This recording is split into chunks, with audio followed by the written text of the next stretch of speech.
if you are to write a book like you're saying that your chairman has done, and maybe this particular part of of this the turning around of I&M Bank, what has it taught you? And probably you could also borrow from, because I know that you've, I was in Kigali about a month ago, and I was asking the CEO there how he's managed to do it, and he clearly put it that he's building on the, on the foundation left by yourself.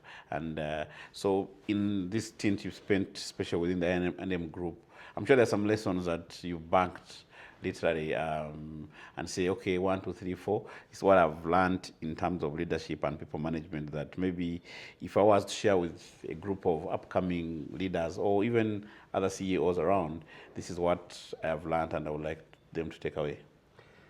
Some lessons learned for a person that's come up, and I'm in my 11th year with I&M Bank now.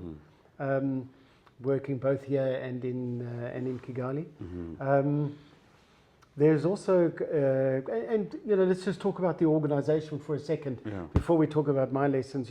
I work for an organization that has, at its roots, is a family-owned business. Although we have all the hallmarks of a successful corporate entity, we have the heart. Or the values of a family-run business.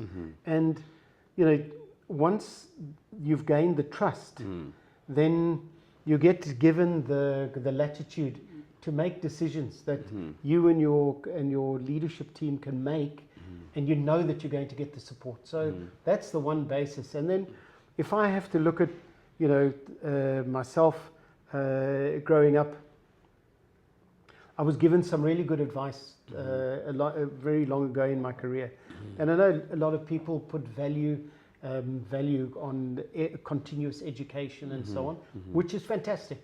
We all have to continuously increase our skills. But at 2 o'clock in the morning, when you are swatting for your upcoming exams, or you're doing that assignment, or working on your thesis on a it's an early Sunday morning, and you're working on your thesis. I'm not driving past in my car going, oh look, there's someone, they're studying late at night. The way in which you get ahead is, first of all, work on achieving your objectives. Number 2, get involved in your organization, whether it's from a CSR point of view, whether it's jump onto cool projects, give people great ideas. In this day and age of WhatsApp and email, I get WhatsApps from people all over the place. They know my telephone number.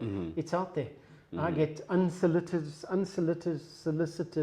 requests for jobs and so on.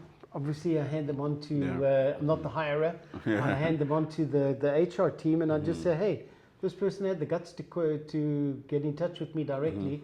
Just have a look at their CV, see what you think. But that getting involved so that people see you outside of your work environment, that then they start noticing, oh, that's the person that was involved. That's the person that worked on this project. She made a really good contribution. That gets you the recognition. That helps you in your career. That helps you go forward. It's not. I really don't think it's about just delivering on your objectives, because we all do that. Nobody wakes up in the morning and goes, let me go to work and not achieve any objectives.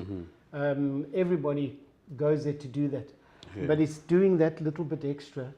And I don't mean ingratiate yourself. I do mean get involved. I know within my staff, and I'm not going to embarrass them now and read off their names, but I know within my staff who are those that are involved.